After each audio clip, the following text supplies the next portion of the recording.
आमचं पहिलेच वर्ष नाही म्हणता आमच्या मंडळात 40 जण आतापर्यंत झालेले आहेत. आणि मुंबईमध्ये परळचा राजा म्हणून एक गणपती बसलेला होता 2023ला मुंबईमध्ये परळचा राजा. तशीच आपण मूर्ती इथं साकारलेली आहे. 24 ते 25 फूट हाईट आहे आपल्या मूर्ती. आम्ही त्यांना पहिले सांगितलं होतं की कारण मूर्ती खूप मोठी भव्य मूर्ती. आम्ही त्यांना हे पहिले प्रश्न विचारले होते की बाबा मूर्ती बाहेर निघताना काही प्रॉब्लेम येतील का.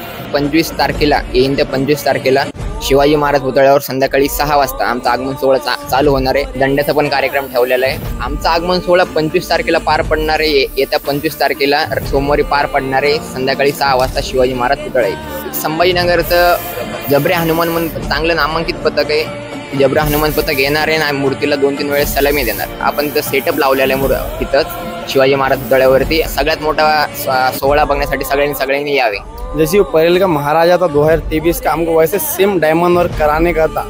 तो मुंबई का तो नहीं हुआ आना, तो हमने मध्य प्रदेश में ट्राई करे बुरहानपुर में.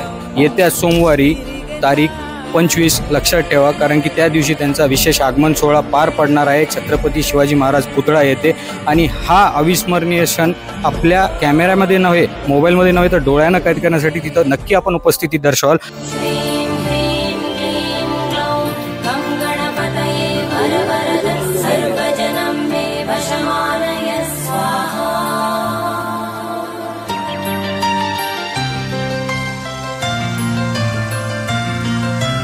तत्पुरुषाय विद्महे वक्रतुण्डाय धीमहि तन्नो दन्त्यशनाय स्वाहा.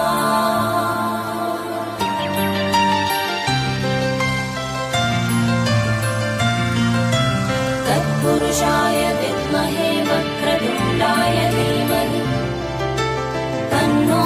नमस्कार मित्रांनो, सध्या जे गणेश मंडळाची माहिती आपण देणार आहोत त्या गणेश मंडळाचं नाव विघ्नराज गणेश मंडळ, जे की आदित्य कॉम्प्लेक्स जवळ स्थापन होत आहेत. यांच्या मूर्तीची विशेषता त्यांच्या मंडळाकडून तर जाणूनच घेऊया. पण ही मूर्ती बॅलेन्सिंग वर्कमध्ये इतकी सुंदर बनवलेली आहे. अश्वारूढ मूर्ती आहे. अश्वावर स्वार गणेशजी आहेत. त्या मूर्तीबद्दल या व्हिडिओमध्ये आपण चर्चा करणार आहोत, माहिती घेणार आहोत. मंडळाचे सदस्य आपल्यासोबत आहेत. आपल्या मंडळाला स्थापन होऊन नेमकी किती वर्ष झाली, सुरुवातीला तुमचा परिचय द्या आणि मंडळ कधीपासून स्थापन झालं याच्याबद्दल माहिती. आमचं पहिलेच वर्ष नाही म्हणता आमच्या मंडळात 40 जण आतापर्यंत झालेले आहेत. आणि आमच्या मंडळात पूर्ण आम्हाला असं वाटतं की पहिल्या वर्षात 40 जण खूप चांगल्या पद्धतीने आलेले आहेत. जसं आपण बघण्यात येतो सगळे 40 जण सहकार्य करतात की नेमके जे मंडळात कोणी असतात की 2-4 जण मेन काम करतात की सगळे? नाही, आमच्या मंडळाचे पूर्ण 40 जणांचा खूप मोठा सहभाग आहे. कुठं पण जायचं म्हणलं, काही पण काम वगैरे करायचं म्हणलं तर आमच्या पूर्ण मंडळात सगळे मुलं चांगला सहभाग देतात. जसं विघ्नराज गणेश मंडळ आपण नाव ठेवलंय पहिल्या वर्षी आणि तुम्ही मूर्ती पण इतकी भव्य आणली. मूर्तीची सुरुवातीला हाईट किती आणि मूर्तीची विशेषता काय, म्हणजे कशाचं रूप देण्यात आलं? 2023 मुंबईमध्ये परळचा राजा म्हणून एक गणपती बसलेला होता 2023ला मुंबईमध्ये परळचा राजा. तशीच आपण मूर्ती इथं साकारलेली आहे. आणि आपल्या मूर्तीच्या हाईट जवळपास ट्राली धरून आपले 24 ते 25 फूट हाईट आहे आपल्या मूर्तीची. मूर्ती जशी अश्वारूढ दिसते, तर ही संकल्पना नेमकी कुठून आली? आणि अश्वारूढ मूर्तीमध्ये आपण जसं आम्ही बघतोय की जसं संत्रेजींनी जी बनवली आर्टवर्क, हे बॅलन्स वर्क खूप केलेलं आहे. तर तुम्हाला हे सगळं मिरवणुकीमध्ये कसं हँडल करणार आहे?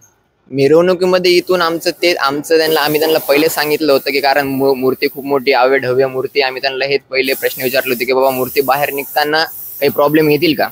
ते म्हणे तुम्ही काळजी बिलकुल बी करू नका, आम्ही आमच्या भरोशावर आम्ही मूर्ती तुम्हाला बाहेर काढून देऊ मूर्तीला काही. आणि आपण मूर्तीला तुम्ही बघू शकता, नाही म्हणतो खूप सारे सपोर्ट दिलेले आहेत. विशेष काही आगमन सोहळा जसं आता एक परंपरा झालेली आहे की वेगवेगळे आगमन सोहळे होत आहेत, तर आपलं पण काही आगमन सोहळा आहे का, त्यामध्ये काही विशेषता राहणार का? आपला आगमन सोहळा नाही म्हणता मी असं सांगू इच्छितो की भव्य दिव्य असं आम्ही आगमन सोहळा करणार. असं मला सांगायला असं चांगलं वाटतं की असं पहिलं मंडळ असं आमचं की पहिल्याच वर्षी आम्ही 25 तारखेला येईन त्या 25 तारखेला शिवाजी महाराज पुतळ्यावर संध्याकाळी 6 वाजता आमचा आगमन सोहळा चालू होणार आहे. पहिले की आम्ही दहीहंडीचा कार्यक्रम ठेवलेला आहे. 2-3 पथक येणार आहेत आमच्या मंडळामध्ये आमच्या गणपतीला सलामी देण्यासाठी. त्यानंतर आम्ही दंड्याचा पण कार्यक्रम ठेवलेला आहे. आणि आमचं ट्रस्ट पण चांगलं खूप मोठं आहे आणि आमचा पहिल्या वर्षी खूप मोठा कार्यक्रम होणार आहे असं मी सांगू इच्छितो सगळ्यांना. जो आगमन सोहळा आहे हा नेमका किती तारखेला पार पडणार आहे? आमचा आगमन सोहळा 25 तारखेला पार पडणार आहे. येत्या 25 तारखेला सोमवारी पार पडणार आहे. संध्याकाळी 6 वाजता शिवाजी महाराज पुतळा येते. जसं आपण हे पूर्ण मिरवणूक काढणार आहे, मिरवणुकीचा मार्ग देखील कोणता राहणार आहे, आणि जसं आपण दहीहंडीचा उल्लेख केला, तिथं नेमकी दहीहंडी म्हणजे फोडणार आहे का तुम्ही? दहीहंडी नाही फोडणार. एक संभाजीनगरचं जबरे हनुमान म्हणून चांगलं नामांकित पथक आहे. ते जबरे हनुमान पथक येणार आहे आणि मूर्तीला 2-3 वेळेस सलामी देणार आहे. म्हणजे थर लावून पूर्ण हे थर लावून मूर्तीला सलामी देणार आहे. आपण बघतोय की गोलापांगरीजवळ जे अंतरवाला आहे तिथं संत्रे आर्ट्स आहे, तिथं ही विशेष मूर्ती विघ्नराज गणेश मंडळाची बनवण्यात आलेली आहे. अजून काही माहिती असेल तर आपण जाणून घेऊया. जसं मूर्ती तर इथं तयार झालेली आहे, ह्याचं जे मेन त्याच्यानंतरचा पार्ट असतो डेकोरेशन. तर डेकोरेशनसाठी तुम्ही काय परिश्रम घेतलेले? जैसे वो परेल का महाराजा था 2023 का, हमको वैसे सेम डायमंड वर्क कराने का था. तो मुंबई का तो नहीं हुआ आना, तो हमने मध्य प्रदेश में ट्राई करे बुरहानपुर में, वहाँ भी होता है डायमंड वर्क. तो हमने उधर से बुलाया उनको डायमंड वर्क करने के लिए. वो हमारे फ्रेंड थे, वो फ्रेंड के थ्रू आए ले. वो यश डायमंड वर्क बोल के है, Shreeji diamond work arts, Burhanpur Madhya Pradesh. जसं मिरवणुकीचा मार्ग नेमका कसा राहणार आणि दर्शकांनी तुमच्या मूर्तीला भेट देण्यासाठी काय आवाहन करणार? तर मूर्तीचा मार्ग आपला शिवाजी महाराज पुतळ्यावर तिथंच राहणार आहे. आपली स्टेबल मूर्ती राहणार आहे शिवाजी महाराज पुतळ्यावर. आपण तिथं सेटअप लावलेला आहे तिथंच शिवाजी महाराज पुतळ्यावरती. आणि तिथं आम्ही मूर्तीचं 2 दिवसा पहिले उद्घाटन करणार आहे आणि खूप मोठं उद्घाटन राहणार आहे. मी दर्शनला फक्त एवढं सांगू इच्छितो की सगळ्यांनी जास्तीत जास्त तिथं गर्दी करावी. आमचा सगळ्यात मोठा सोहळा बघण्यासाठी सगळ्यांनी यावे. खूप खूप धन्यवाद सगळ्या मंडळाचं. जसं आपण बघितलं की एकूण जर आपण मूर्ती बघितली, अश्वारूढ मूर्ती आहे. बॅलेन्सिंगचं जे त्या संत्र्यांनी आर्ट बनवलं आहे मूर्तिकाराने, ते नक्कीच पाहण्याजोगं ठरणार आहे. येत्या सोमवारी तारीख 25 लक्षात ठेवा, कारण की त्या दिवशी त्यांचा विशेष आगमन सोहळा पार पडणार आहे छत्रपती शिवाजी महाराज पुतळा येथे. आणि हा अविस्मरणीय क्षण आपल्या कॅमेऱ्यामध्ये नव्हे, मोबाईलमध्ये नव्हे, तर डोळ्यानं कैद करण्यासाठी तिथं नक्की आपण उपस्थिती दर्शवाल. आणि या मूर्तीची विशेषतः बॅलेन्सिंग सोबत याचं डेकोरेशन पण पाहण्यासारखं असेल. मूर्ती बनवली आहे मूर्तिकार जे जालन्याचे आहेत, गोलापांगरीजवळ अंतरवाला येथील संत्रे आर्ट्स. परंतु त्याचे डायमंड वर्क जे आपण म्हणतो ते मध्य प्रदेश येथील जे आर्ट वर्क करणारे आहेत ते इथं येऊन त्यांनी आर्ट केलेलं आहे. तर ही नक्कीच आकर्षण ठरेल जालन्यासाठी. आणि हा व्हिडिओ आवडला असेल तर वेगवेगळ्या लोकांपर्यंत शेअर करा, जेणेकरून आणखीन लोकांना अशा सुंदर मूर्त्या बघायला भेटेल गणेशोत्सवानिमित्त. तर हा कार्यक्रम होता विशेष बाप्पा मोरया जालना गणेशोत्सव. मी अनुप राठी, आपण पाहत आहात पार्श्वमी डिजिटल.